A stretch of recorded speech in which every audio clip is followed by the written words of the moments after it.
This is the Lone Crater YouTube. We hope this video helps. In this video, I will show how to remove Nissan Altima side mirror.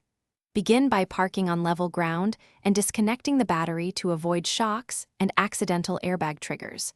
Remove the interior trim triangle to expose wiring and fasteners. Label connectors and bolts as you remove them so reassembly is simple.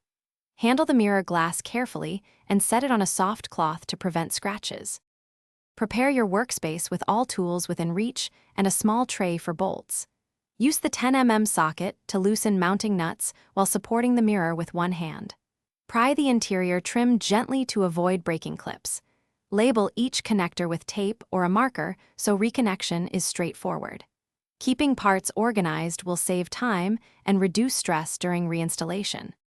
If you're finding this helpful, please subscribe and like to support the channel.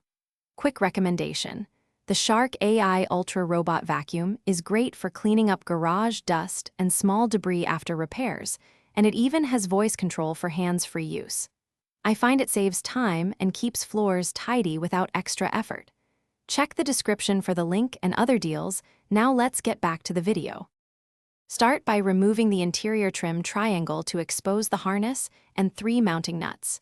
Disconnect the wiring harness by depressing its locking tab and pulling the connector straight out.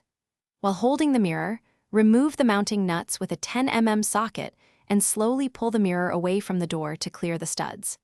Inspect the mirror mount for any broken clips before installing a replacement.